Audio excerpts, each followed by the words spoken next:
If you work as a manufacturing facilities engineer, installing a new piece of equipment can be as complex as the machinery itself. From prep work to alignment and testing, it's your team's job to put it all together. That's why it's good to have Grainger on your side. With industrial-grade products and next-day delivery, Grainger helps ensure you have everything you need close at hand through every step of the installation. Call 1-800-GRAINGER, click Grainger.com, or just stop by. Grainger, for the ones who get it done. Cheers, Rockets fans. Welcome to The Logger Line, an exclusive podcast from the home of the Rockets. Whoa! Sports Talk 790. Rockets!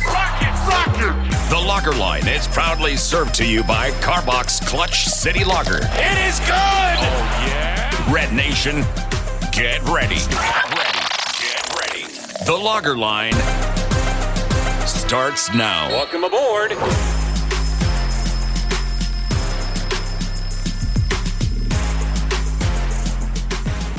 Welcome in to another episode of The Logger Line, brought to you by Clutch City Lager of Carbach Brewing. As always, I'm your host, Ben Dubose, and today I'm joined by Kelly Eco, longtime Rockets beat writer for The Athletic. Kelly just got back from Chicago, which is where he was for the past week, following the Rockets at the NBA Draft Combine and the associated NBA Draft Lottery. Kelly, thanks for stopping by. How are you? Thanks, Ben. Like you said, it was a long week in Chicago, but it was a good week, getting to see a lot of familiar faces, new conversations, and overall good event. So I'm glad to be back. Yeah, for sure. And of course, the Rockets well represented there. Rafael Stone, general manager, and really the entire basketball operations staff, for the vast majority of it, Right. we should say, assistant GM Eli Whitus. I know the buzzword on Rockets Twitter these days is immaculate vibes. And that's sort of the opposite of Rafael Stone, who has the, quintessential poker face so much of the time. But when you talked to him, when you saw him walking around, certainly the vibes weren't immaculate, but did you sense at least any level of relief after the lottery passed and they knew that they at least got a top 3 pick out of it? Right. So, in speaking to him, the sense I got was this year compared to last year was much different. I know last year, he was, nervous a bit, tense a bit because, the Rockets had gone through a pretty tumultuous year and they needed some kind of, luck to kind of push them forward. This year, with them being guaranteed of at least a top 5 pick, obviously you want to get, a top 3 selection because of the names that have been at the top. But after the lottery, he was, I guess, confident, in the sense that now the team and the basketball operations staff can move forward and kind of hone in on who they want to pick. The way that Jonathan Fagan of the Chronicle wrote it in one of his articles or columns, I can't remember which, but he basically summed it up as if the NBA had offered the Rockets a deal prior to the lottery of you can have a top 3 pick, but you can't get 1 or 2, basically saying we'll lock you in at 3 for the upside of not being able to fall at 4 or 5. And what Jonathan was saying is that if that had been offered to the Rockets hypothetically in advance, they would have had to have taken it just based on the fact that there's a clear top 3 in this draft. And if you fall to 4 or 5, which honestly they had about a 60% shot of happening just by the odds, basically the risk of falling to 4 or 5 is worse than the upside of getting to 1 or 2. So if you had offered it to the Rockets beforehand, they would have had to have taken it. Is that a fair sort of characterization of this? Yeah, it is. Obviously, when you look at the names that have been mentioned for, weeks and months at the top, the likes of Chet Holmgren, Paolo, Banchero, and Jabari Smith, those are 3 names that have been circling around the league for weeks and months because, although they might not possess the, striking power of people in years past classes, these are still 3 really good players that can come in and contribute from day one. And even if you expand that list to the Jaden Ivies, Keegan Murrays, and Shaden Sharps, there's still good names, but there is a considerable drop-off when you look at those two tiers, if you will. So if the Rockets had been guaranteed of a top 3 selection but would have to pick 3rd, I think they would take that because not only does it take off the pressure of picking first, you can actually have to hone in on your best player available philosophy. So I think where they are is in a good spot. it's great for them to be able to kind of pair a top 3 pick with the top 2 pick last year in Jalen Green. And then if they get another one next year, now you can actually have a young nucleus like you've seen other teams like the Timberwolves, the Cavs, is pairing these top picks together and hoping that it pans out. So I think where they are right now is in a great spot. One of the interesting things about the Combine, pretty much all the top prospects are there, but so many of the first-round types, and especially the high first-round types, don't actually participate in any of the on-court drills. They're basically there for interviews and to meet with teams. They're not necessarily going to do the drills or even the measurements. In some cases, they're going to do that via private workouts.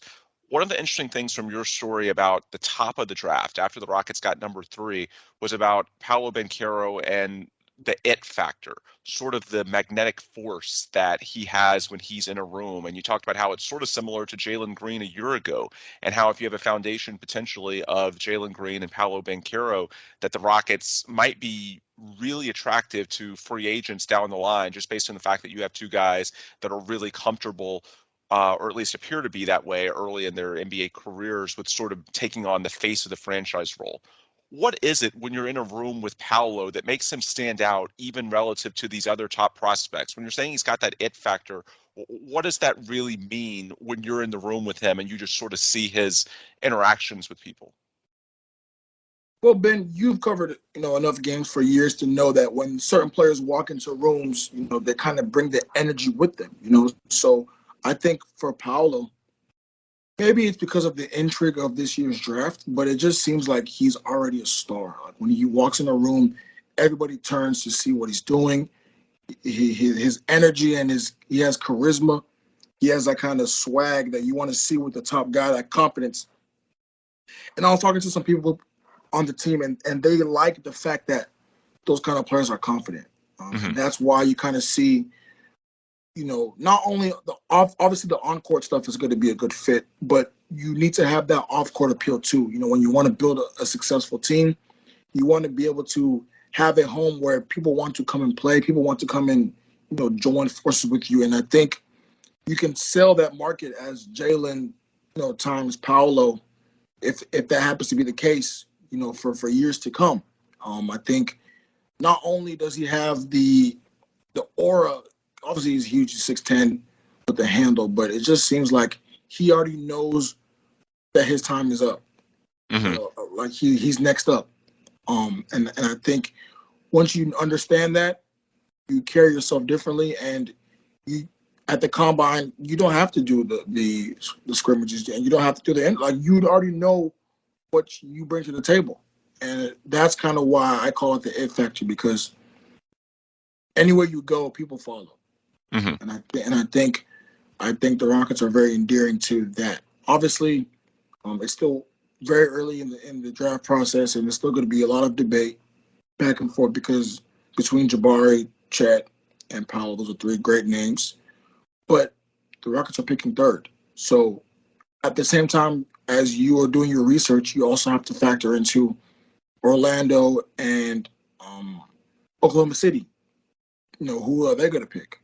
And from all those conversations that you have, there's only so much intel you can gather because, at this time of the year, teams keep stuff close to their chests.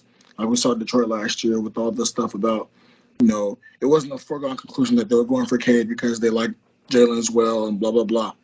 But I think this time around, it's a bit more different because you kind of know, if you go back in NBA history, you kind of know how the Magic pick. You kind of know the kind of profile they're looking for. You kind of know the profile the Thunder are looking for. And that's why you've seen so many links of Houston to Paolo, because you just see, like, Chet is a Thunder player through and through. Even if he's kind of similar to Poku or whatever, he fits that model of a freakish athlete, just a unicorn type player. The Magic typically like to go long. They look for size in the perimeter and guys that are two-way players like a Jonathan Isaac and Mo Bamba, stuff like that. So Franz Wagner. So now you look at someone like Jabari Smith, he fits that model of someone that, and even to an extent Chet as well. So I think right now it's super early, but I think if I was to put my money on someone who's in the lead for who the Rockets like right now, I think it would go Paolo. Let me ask you that same question from a different way, looking at it from Orlando and Oklahoma City. And I'll clarify that this is purely hypothetical. I'm not saying I've heard any of this. This is Right. just sort of us throwing out theories. Right. So my gut tells me that Orlando ends up going Chet. There's a lot of connections, certainly their length, also the Jalen Suggs, Chet connection, Gonzaga, and then going back to their AAU guys. That's well established. Here's the thing about the Thunder, and someone who was, it was Jeremy Wu of Sports Illustrated, their draft guy, mentioned some whispers that Oklahoma City might take Paolo Banchero. And sort of what I'm wondering about that OKC pick, that's one of the NBA's smallest markets. And we talked earlier about sort of the magnetic appeal of Paolo and, potentially using that for free agents down the line. If you're the Thunder, that's a spot that's so difficult to get true star level players there in free agency. It's just not a sexy destination. And it's also with the reweighted lottery, it's so tough to get in the top two. Basically, even if you're the worst team, you have like a 27% shot of getting a top two pick. It's so tough for OKC to get a potential star player there, given where they are in a rebuild and their market. And I'm just wondering if there's a scenario where if it's Paolo and Jabari on the board, Jabari has a lot more, I don't know, he's a safer pick. I feel like he has a slightly higher floor because of his two-way production, but I don't know that he has that type of star upside, which who knows if Paolo's going to achieve it, but both on and off the court, just that, certainly on the court, the playmaking gene, off the court, the factors that we were just discussing. And I wonder if that sort of gets into Sam Presti's thinking as something that they've had so much trouble the last few years. Think about last year with the Thunder. They had potentially two picks in the top five between their own and the one they were hoping to get from the Rockets with the pick swap, and they end up getting picks 6 and 18 instead. The Thunder in particular, it's such a small market. It's so tough to get high. Is there a scenario maybe where they take Paolo and then Jabari or Chet, although I think it's more likely to be Jabari, ends up to Houston at 3? Do you see that as realistic? Yeah, for sure. And just to be fair, I'm not saying that Paolo is number one on Houston's draft board. I'm just saying when you're being realistic and evaluating potential scenarios, they would be very happy with Paolo coming to them. And the same way with Jabari. I've heard both.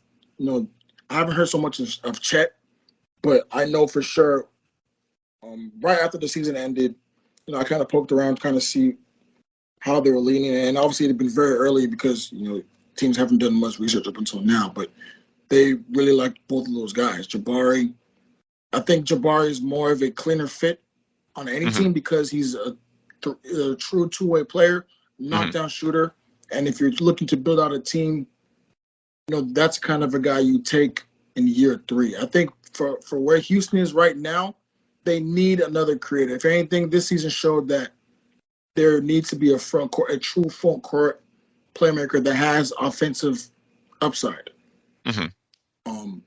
Jason Tatum and those guys, while they are quality creators, they don't really lack that offensive punch that puts fear in teams, whenever they're putting their defensive plans together. Paolo at 6'10", kind of a smooth operator.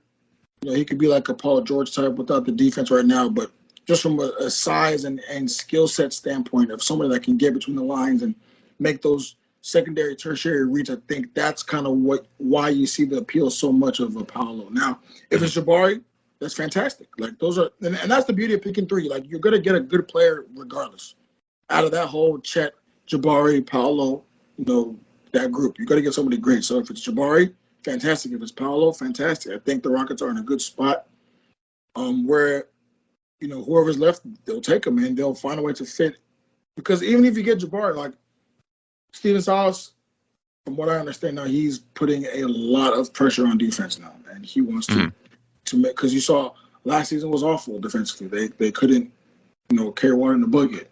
And I think you want to be able to build something substantial if you want to raise your team's defense, and that's kind of why they like Eric Gordon so much, and that's why he's probably going to have another prominent role this season, just because you want to be a good defensive team. And if you go in that direction, Jabari makes sense. Like this draft is a crapshoot. It just depends on It really depends on what you want as an organization right now. And I think from where they are right now, they want to take best player available. So if it's Jabari or Paolo or Chet, whoever's there, they're just going to grab them. Yeah. You don't worry about the fit of Right. Banchero and Şengün, hypothetically, that type of thing. It's too No, early in the rebuild to worry about yeah, that. it's too early. I just think for Banchero's perspective specifically, him and Jalen are similar because there are two scoring options that can handle the ball, can create for others. Paolo is probably a bit more advanced in that than Jalen right now. But the way the NBA is going, you want to have guys that can do it. Like a team like Dallas, for example. You look at Luka Doncic and everything he can do, and you need. And although Jalen Brunson is a quality scorer and stuff like that, he's not as explosive as a Jalen Green, and so you have that ability with a guy like Jalen Green, and you have a guy that can. And I'm not saying Paolo; he's nowhere near Luka Doncic. I'm just saying the profile of a front court creator.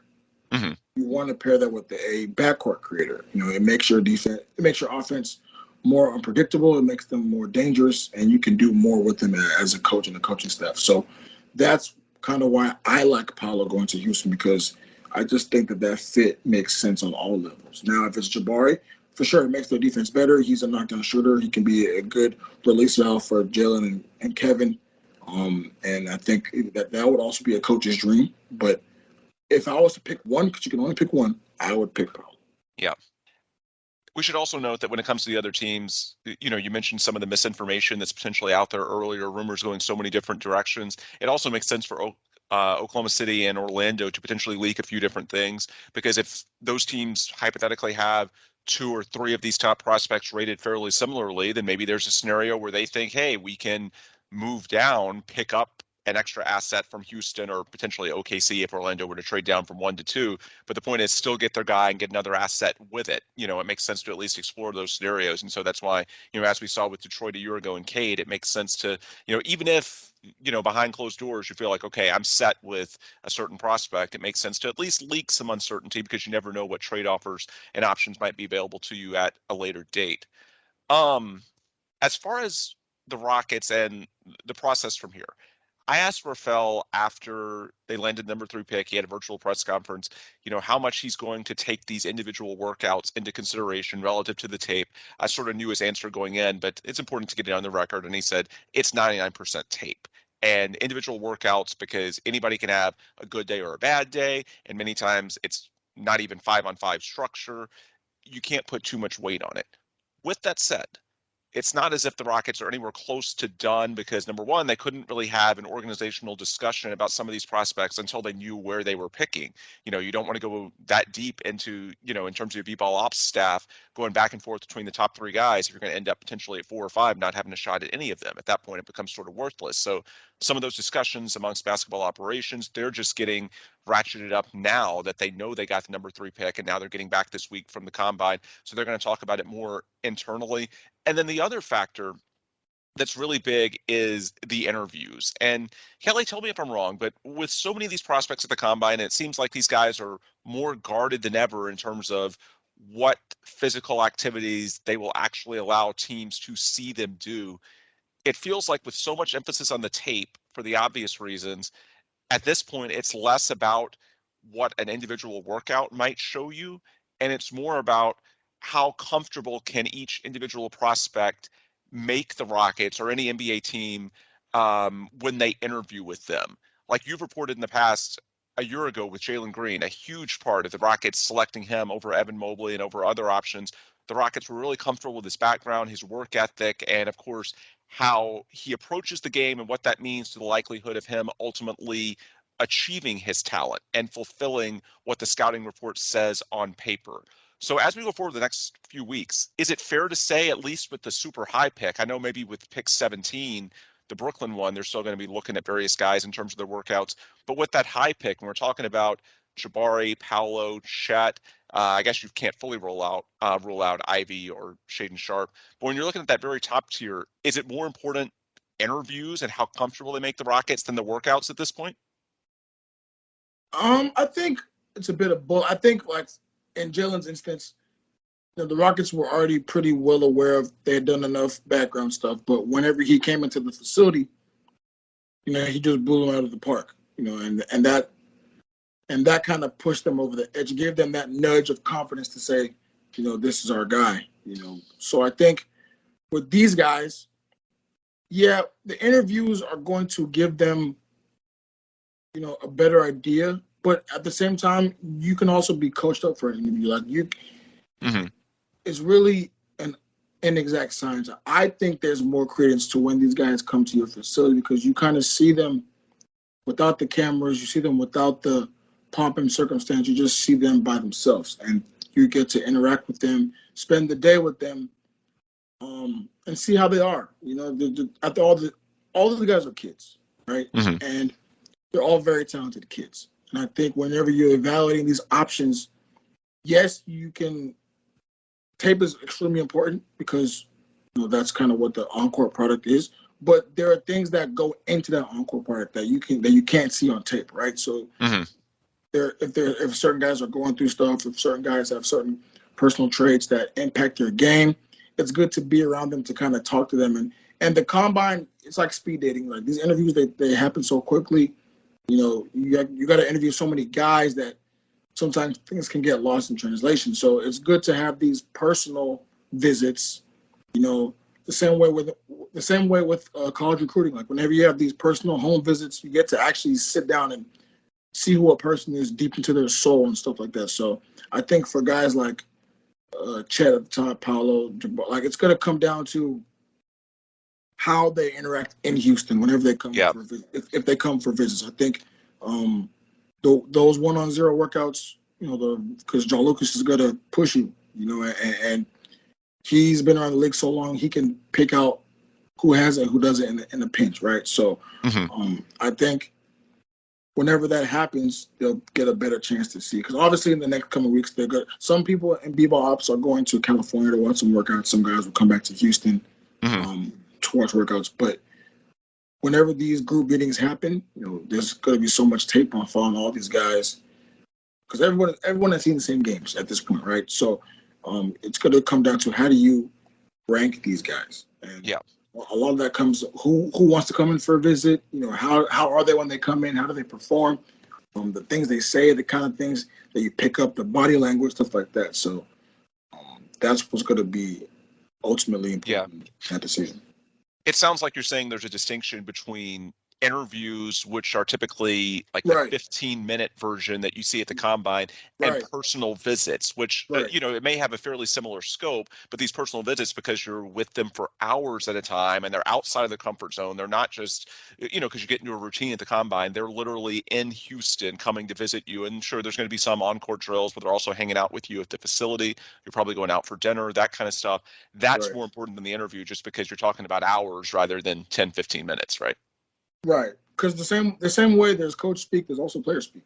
Sure. And everybody is going to say that they're a two-way guy. Everyone is going to say that they're a hard worker. Everyone's going to say that they can do X, Y, and Z. But the tape doesn't lie, and people's body language doesn't lie. So I think that's why there's so much stock put into these visits, because it shows an intent on both levels, right? It shows that the player could come there and wants to be part of the team, and also the team wants the player. So although I will say with the interviews, it's at least amusing. I saw your anecdote with Patrick Baldwin Jr. You got to talk about one of the questions he was asked by the Rockets and sort of that speed dating process. And I think it was, if you were to have a son,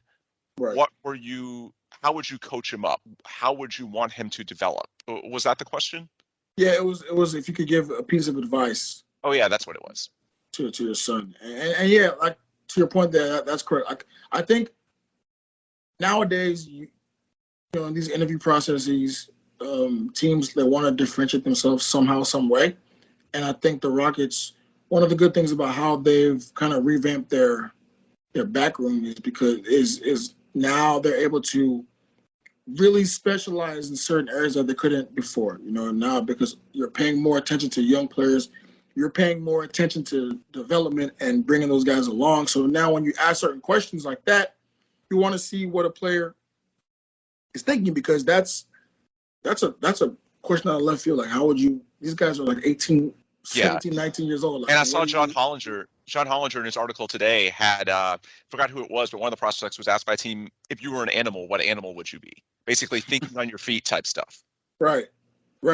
And to your point about the interviews, those parts of the interviews, I would say are very important too. The out of left field questions, those because they ask them for a reason. They want to see how you think in certain situations, because that also lends to, you know, how fast you process information, how you can adapt on the fly, which is all part of being a basketball player. So, yeah, it's a bit of both. I don't think there's any one that's more important than the other. I just think you got to take bits and pieces from everything and put them all together to make, you know, your big board.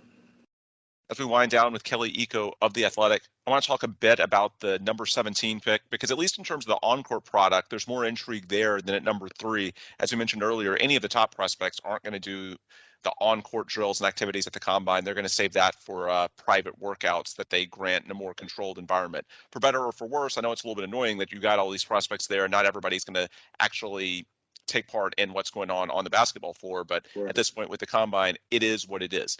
Among those guys that did take part in the basketball drills, I know a year ago it was a big part of how Josh Christopher got himself into the first round and really impressed the Rockets, who ultimately selected him at number 24 overall. Was there anybody who stood out to you as far as guys who might be playing themselves into that first round mix, and especially for the Rockets at number 17? I think if one guy stood out to me, it would be Terquavion Smith of North Carolina. I think he played very within himself. I do think that he improved his stock. I'm not sure if it was enough to make the Rockets pick him at 17, but I know that it was an impressive showing. I think this year is a bit weird in terms of that 17th pick, because there's so many options. I think last year was more of a clear-cut thing in terms of what they were going to do, especially after the combine. But I think because so many guys didn't play this week, it's really hard to see. You have to really go back and look at the tape and then on those interviews. Like, those are the interviews that you want to see, that you got to put credence to. Like, you know, the Brennans of the world, the Patrick Baldwin Juniors of the world, those kind of cats, Ty Washington, you know, those guys come in for workouts. But one name I will say that I had the same hunch last year with Josh Christopher, because remember, he wasn't even projected to go first round, right? Right. But one guy that I've been keeping my eye on is Marjon Beauchamp out of the G League. I just think there's a lot, and I have something coming on in this week on The Athletic, a big feature. But there's a lot of history there. There are a lot of ties there, and I think, you know, where the Rockets are as an organization, you can take a swing at 17. Certainly, if it presents something. Now, he didn't play at the combine either, but I think there's a lot of love there. I wouldn't be surprised if he's somewhere on that board, you know, at 17 for sure. I know he's coming for a workout this week in Houston, but I don't know. I think 17 is just so weird to pick out, because it also depends on what the Rockets want to do, because there's going to be teams that call about trading up for that. You know, there's teams that are going to be there. Like, for example, like a team like Indiana, right? They have I believe the 7th pick or the 6th pick. I believe it's 6th, I believe. 6th, I believe. Okay, I know they want to move up. I know they have a particular interest in Jaden Ivey. There's a lot of love there. Purdue, the background, Indiana, the whole spiel. Teams are good like that are going to be trying to move in and out of the draft. So I think at 17, it's more of a thing where you got to see how everything shakes out. Now, from what I understand, they would probably take that player at 17, because I think this class is enough talent in the mid tiers to bring on someone that can help this roster. But there are also a lot of needs. Like, at 17, do you just take best player available, or do you go more of a need per se, and they need everything. So it's kind of hard to say. But I don't know, that one. I think he needs more time to. Or do you potentially look at a consolidation move? People have been talking about that for a while because you've got so many players on the roster already. I know there's a lot of uncertainty with Christian Wood. Maybe one of those teams higher than them in the lottery, like Portland at 7 that wants to win now. Maybe you talk about 17 and a piece that can help them in the short term to help you move up. Is that a realistic scenario? That's also very realistic, yeah, because like a Christian Wood, this is the last year of his deal. Right. If you're not going to commit to him, then I think you look to move him. And I think there are enough teams like a Portland that wants to win now. Now, the question is, do they think Christian Wood fits that mold of someone that's going to help them win now? That's sure what you got to think about, or Eric Gordon or something like that. But, yeah, at 17, there are a lot of interesting names. Yep. By the way, you seen all those guys, yeah.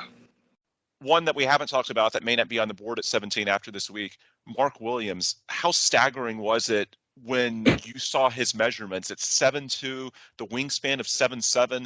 I'm guessing just based on his measurements, he may have taken himself higher than 17. Is that fair? Yeah, because he's a freak of nature. Yeah. The height is staggering. I think Mark Williams is somebody. He might not be the Robert Williams type in terms of how he improved his development over the years, but he's certainly going to be. And I think he's been mocked to Charlotte, if I'm not mistaken. Because I've seen that a couple of places, yeah. Because of their need for a big man and stuff like that. But yeah, I think Mark Williams, he might have bumped up his stock maybe 3 or 4 places just off of the measurements alone. So. Yeah, I saw that and I was like, good God, that is nuts. Another guy that might have improved his stock based on how he just talked is Christian Coloco, I think. He is a very important. And to that point about talking, I do think that certain guys, and I put this in my article, but certain guys have that.